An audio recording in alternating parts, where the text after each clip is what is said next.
미국의 기준금리 4.5%인데요. 앞으로 3.5, 2.5, 1%까지 내릴 겁니다. 내가 한 1억 정도가 있다. 내가 주식에 투자하고 싶다. 이러면 95대 5로 분산해라. 삼성전자 5%만 사시고 95% 사라. 부동산을 사고 싶다 그러면 아파트를 신규 분양을 받아라. 아파트는 앞으로 90% 확률로 계속 우상향입니다.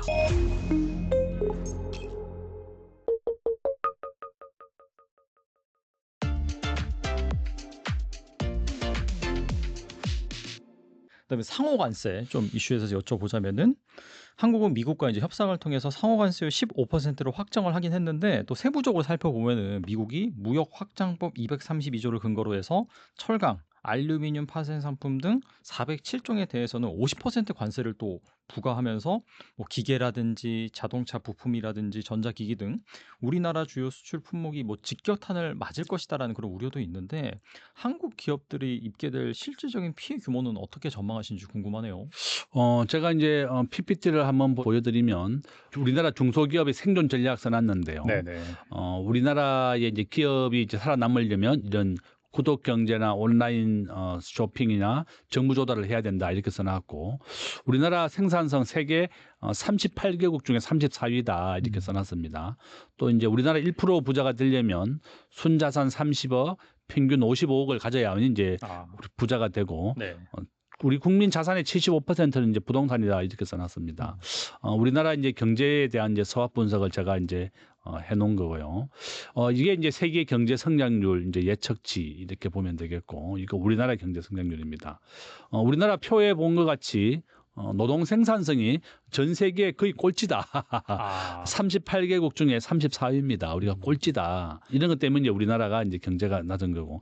저는 이제 결론은 뭔가 하면 트럼프 대통령이 우리가 이제 앞에서 말씀했던 것처럼 가장 원하는 것은 미국의 일자리를 만들고 미국을 잘 살게 만들겠다. 이제 그런 내용이거든요. 지금 트럼프 대통령이 이제 재집권이 됐습니다. 트럼프 대통령은 개인 재산 10조 가지고 있습니다. 개인 재산 10조 있고 네. 개인 골프장 12개 가지고 있죠. 10조 정도 있으니까. 10조. 스코틀랜드에 이제 자기 골프장에 가서 치면서 우리나라는 막 관세 안달이 나 있을 때 스코틀랜드에서 이제 트럼프 대통령이 골프 치면서 자기 거였습니다. 거기에서 이제 골프를 쳤었고 그래서 우리나라가 이제 15%로 겨우 이제 다행히 이제 합의를 잘했습니다. 26일 새벽 1시에 만납니다. 우리나라 시간으로 이제 아마 협상을 할 것이다. 저는 그렇게 보고 있고 트럼프 대통령은 이와 같이 이제 전 세계에서 가장 기업하기 좋은 환경을 만들 테니까 한국도 많이 좀 와달라. 이제 그것을 가장 크게 요구하고 있다. 이렇게 보시면 되겠고. 지금 보고 있는 게 트럼프의 1기와 2기의 이제 전략입니다. 이제 뭐 잘 아시다시피 이제 미국을 가장 우선주의 되겠다. 국가외 상호 관세도 이제 우리가 25%에서 15% 낮아졌다. 이렇게 볼 수가 있고요. 트럼프 대통령은 한번 보세요. 우리 대한민국은 무역으로 먹고 사는 나라입니다.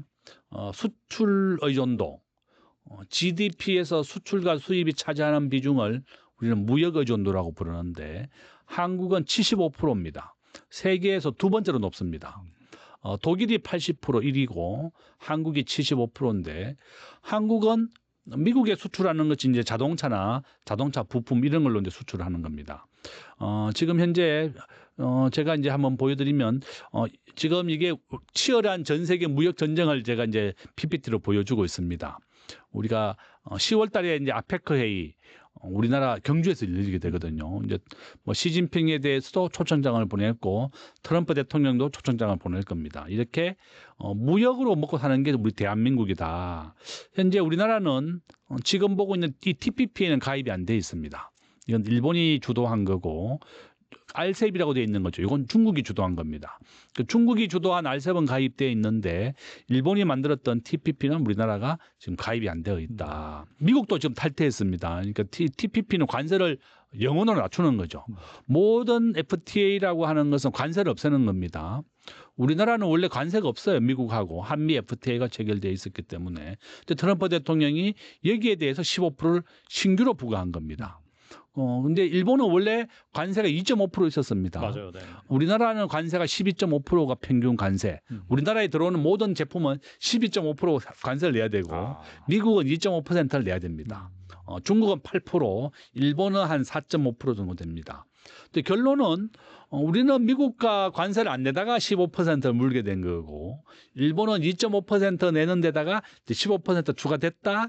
아니면 2.5% 안 내고 15% 낸다. 막 서로 막 문서를 안 하고 말로만 했기 때문에 지금 논쟁을 벌이고 있는데, 아마 우리나라 전체 수출의 한 15% 20%는 저는 크게 타격을 받고 있다. 지금 철강 관세 50%에다가 또 철강에 들어갔던 모든 제품에 대해서도 관세를 부과하겠다, 이렇게 얘기가 되고 있고, 지금 뭐 우리가 관세를 피하기 위해서 삼성전자는 다행히 공장을 잘 짓고 있습니다. 텍사스에 60조를 투자해서 내년에 공장이 완공이 됩니다. 현대자동차도 마찬가지고, 현대자동차, 기아자동차 둘 다 공장이 있습니다. 그러니까 이제 미국에 공장을 지으면 좋은 점은 현대자동차가 판매가 한 3배 이상 늘어났거든요. 미국에 공장을 지으면서 미국 사람들이 근로를 하고 인지도가 올라가면서 현대자동차는 미국의 판매 5위입니다. 도요타, 뭐 다음에 이제 현대자동차 5위까지 올라왔는데, 그러면 우리나라에 일자리를 지어야 되는, 우리나라에 공장을 지으려고 했던 것을 미국에 짓게 되니까 우리나라 취업률은 낮아지지만 기업의 입장에서는 미국에서 너무 잘 팔리는 거예요. 인지도도 올라가고 판매량도 3배에서 5배 가까이 늘어났습니다. 우리나라는 미국에는 자동차를 수출 제일 1등으로 합니다.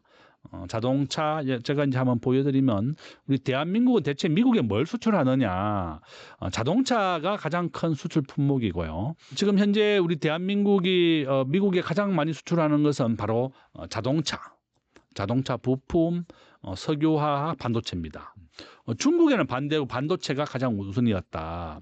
그래서 결론은 우리나라가 이거 자동차에도 15% 관세를 부여했기 때문에 우리나라 전체 수출의 한 15% 20%가 크게 영향을 받는 겁니다. 그러면 반대로 미국 사람들의 물가가 이렇게 많이 크게 올라가죠. 관세가 부과되기 때문에. 그래서 이제 저는 1기 때도 트럼프의 이런 고관세 정책이 30%만 시행이 되고 70%는 해제가 됐거든요. 그래서 이제 미국인들이 물건 가격이 너무 많이 오른다, 이렇게 하면 또 덜불같이 막 또 항의를 할 거예요. 관세를 낮춰달라고 이렇게 하면. 그러니까 트럼프가 원하는 것은 관세를 맞지 않으려면 미국에 와서 공장을 지어달라는 그런 요구 사항이다. 참, 그러니까 트럼프 대통령의 양면성이죠, 그죠? 미국에 공장을 지으면 관세를 안 준다. 그러니까 공장을 지어달라는 부탁, 또 관세를 15% 때리면 미국의 모든 수입되는 물건 가격이 오르는 그런 단점이 있다.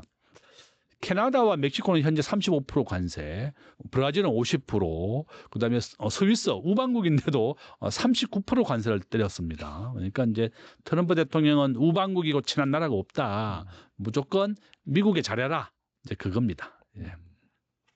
확실히 그런 부분들을 기업들이 잘 간파한 다음에 뭐 현대차라든지 삼성전자가 했던 그런 방식대로 또 미국의 공장을 짓는 그런 방법으로 돌파구를 잘 마련해야 되겠네요. 그리고 상호관세가 확정되면서 미국의 물가 우려가 또 고조되고 있는데, 여기에 최근 발표된 고용 지표도 좀 둔화되는 것으로 나타났습니다.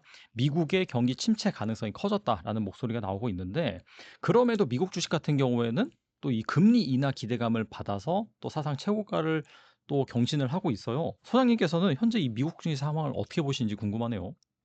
저는 이제 앞에서 우리가 주식시장 이제 아까 조금 전에 봤죠. 이거 한번 본 것 같이 오른쪽이 글로벌 시가총액의 비중입니다. 네. 미국은 전 세계 GDP의 25%밖에 안 되지만 주식시장은 60%를 차지하고 있습니다. 어마어마하네요, 진짜. 예, 그러니까 미국은 경제에서 차지하는 비중은 25%지만 달러를 통해서 또 주식시장에서는 60%입니다. 우리가 잘 알고 있는 미국의 엔비디아 시가총액 1등입니다. 그죠? 6천조입니다. 4.4조 마이크로소프트, 그다음에 애플, 그다음에 이제 아마존, 구글 이런 순으로 내려가거든요. 이 7개의 기업들 파망트라고 부릅니다. 파망트. 그러니까 페이스북도 들어가고 애플도 들어가고 엔비디아도 들어갑니다. 이런 이렇게 기술 주도하는 이 기업들이 미국 경제를 이끌어가고 있다. 저는 결론은 미국 주식은 계속 상승이다. 이제 제가 본인의 여윳돈 중에서 좀 내가 엔비디아 같은 주식도 굉장히 매년 오를 것 같지만 지난 5년간 50배 올랐더라고요. 내 엔비디아 거 보니까요. 5년간 50배입니다. 그렇지만 우리가 주식을 투자할 때는 엔비디아가 트럼프 대통령이 취임했을 때 고관세 전략을 하니까 고점이 $150였는데 $90까지 떨어졌어요. 그러니까 미국도 이런 외부적인 충격에 의해서 한 30-40%까지 떨어집니다. 그래서 내가 부탁드리고 싶은 것은 본인의 여윳돈으로 해야 된다. 그죠? 막 내가 대출을 많이 받고 풀로 막 대출 받아서 하지 마시고 내가 여윳돈, 내가 1년 동안 안 써도 되는 돈, 또 월급의 한 4분의 1, 이 정도를 꾸준하게 하는 것이 제일 좋다. 주가가 한 반토막 나더라도 내가 버틸 수 있다. 이 정도의 각오를 가지고 해야 됩니다. 그러니까 꾸준하게 매달 급여의 45%, 4분의 1, 25%를 사시고 이런 외부적인 충격이 와도 전혀 흔들리지 않을 정도로 해라. 미국은 오른쪽에 표에 보는 것 같이 전 세계 주식이 60%를 차지하기 때문에 주식을 떨어뜨릴 수가 없습니다. 또 국민의 70%가 주식을 통해서 연금을 받기 때문에 주가가 떨어지면 미국 국민들이 연금이 없어지는 겁니다. 노후가 다 망가지겠네요. 망가지는 겁니다. 그래서 미국은 경기를 부양하고 기준금리를 내리는 겁니다. 지금 현재 미국의 기준금리 4.5%인데요. 앞으로 3.5, 2.5, 1%까지 내릴 겁니다. 앞으로 트럼프 대통령이 재임하는 동안에 저는 계속 내릴 것이다. 미국의 기준금리는 이렇게 88% 확률로 계속 우하향이다. 그렇게 보시면 되겠습니다. 그렇다면은 뭐 조정이 올 수 있지만 결국에는 계속해서 이제 보유하고 꾸준히 이제 그 매수를 해가지고 이 단가를 낮추는 방식으로 미국 주식에 장기 투자하는 것이 좋다라고 말씀하셨는데 그렇다면 약간 목돈 1억 정도가 있다라고 한다면은 포트폴리오를 어떻게 꾸리면 좋을까요? 지금 표를 한번 봐주시면 부동산과 금리와 주가에 대한 상관관계의 분석인데요. 왼쪽 편에 보시면 CD 금리가 있습니다. 여기 이자라는 뜻입니다. 그러니까 은행의 이자가 부동산 전국의 집값이나 주가하고는 마이너스 0.77, 마이너스 0.8입니다. 그러니까 은행의 이자가 내리면 부동산과 주가는 크게 오른다는 것을 보여주는 겁니다. 그러니까 내가 한 1억 정도가 있다. 저는 내가 주식에 투자하고 싶다. 이러면 95대 5로 분산해라. 삼성전자 5%만 사시고 그냥 95% 엔비디아를 사라. 일시불로 다 사면 너무 좀 큰 돈이라 이러면 뭐 한 5분의 1씩 잘라가지고 뭐 분산 투자하는 것도 좋은 방법이고 9월 1일 날 다음 주에 보니까 러엘 아파트 잠실에 러엘이 분양을 합니다. 지금 제일 작은 평이 이제 18평, 13평도 있더라고요. 그렇게 보니까 한 10억 정도입니다. 10억에 분양하고 있고 25평이 한 15억, 그다음에 30평이 18억에 분양을 하더라고요. 그런데 차액이 한 10억 정도 납니다. 보통 이제 우리나라는 아직까지 청약 통장이 이렇게 유효합니다. 분양가 상한제 아파트이기 때문에 무조건 당첨되면 10억 남아요. 그러니까 이제 저는 항상 돈 1억 가지고 집을 어떻게 사느냐 이러는데 우리가 서울에 아파트를 분양받으면 계약금 20%입니다. 또 10% 때도 있고 20%가 있는데 이런 아파트를 분양받아서 계약금으로 활용을 해라. 그러면 계약금을 내고 정부가 6억까지 은행 대출이 낮아졌지만 제일 싼 거 10억짜리 받으면 됩니다. 18평짜리 10억짜리 분양을 받으면 계약금으로 내고 그다음에 6억 대출 받고 잔금은 전세 주면 됩니다. 그러니까 본인 돈이 1억으로 아파트를 신규 분양을 받아라. 한강 이남의 아파트는 앞으로 90% 확률로 계속 우상향입니다. 서울의 아파트는 다 90% 확률로 우상향이죠. 더 많이 상승하는 것은 한강 이북이 아니라 한강 이남이다. 서초구, 강남구, 송파구, 강동구, 하남 이런 데입니다. 그래서 제가 살고 있는 오금동 3호선, 5호선 종점을 사라. 지하철 종점, 버스 종점. 그러니까 1억이 아주 큰 돈입니다. 그러니까 아파트 분양에 대한 계약금으로 쓸 수도 있고 주식을 하고 싶다 그러면 이런 엔비디아 같은 주식을 사라. 한국 주식은 60대 1.5이기 때문에 엄밀하게 우리가 비율로 나눈다 그러면 한 뭐 97대 3%가 되겠죠. 그러면은 굳이 살려면 엔비디아를 한 5%나 7%는 사고 뭐 이렇게 삼성을 뭐 이렇게 한 나머지를 사고 이제 그런 식으로 하는 게 맞다. 맞습니다. 뭐 그냥 헷갈린다 이러면 그냥 엔비디아 사시면 됩니다. 근데 이제 우리가 한국 사람이니까 한국 주식도 한 5% 정도는 투자를 해주자. 60대 1.5이기 때문에 이제 그 취지로 제가 얘기한 거고. 그래서 결론은 내가 주식을 하고 싶다 그러면 1등 주식을 사라. 엔비디아. 그다음에 부동산을 사고 싶다 그러면 이렇게 신규 아파트를 분양을 받아라. 충분하게 이제 1억이면 분양의 계약금으로 쓸 수가 있는 돈이다. 앞으로 저는 서울의 집값은 계속 오를 겁니다. 2026년도는 입주 물량이 공급이 원래 한 2분의 1로 줄어듭니다. 집을 못 짓습니다. 지금 현재 워낙에 건축비도 많이 올라갔고 또 우리가 재건축에 서울에 지금 후보지가 한 400개 정도 있는데요. 정부는 지금 재건축을 하게 되면 임대 아파트를 15% 분양을 해야 됩니다. 전체 아파트의 15%는 임대 아파트를 지어라 이러니까 전부 다 집주인들이 고민을 하고 있는 거고 또 부동산의 건축비가 2배 정도 올라갔기 때문에 못 짓고 있는 겁니다. 그러니까 막 정부도 지금 공급을 만들어내려고 해도 서울에 집을 지을 곳이 없다. 그런 곤란도 있다. 그래서 재건축밖에 없는데 또 재건축은 임대라든지 여러 가지 또 그런 부작용이 있다. 이러니까 추진을 못하는 거다. 결론은 정부가 재건축을 활성화하고 공급을 해야 됩니다. 그렇게 1억 원이 있다 그러면 이렇게 본인이 지하철 종점 한강 이남에 한번 보십시오. 제가 살고 있는 가밀지구라든지 이런 데 가면 뭐 한 8억 10억짜리 지하철이 이제 앞으로 한 5년 뒤에 들어옵니다. 지하철 종점을 하는 것도 좋다. 이렇게 말씀을 드리겠습니다.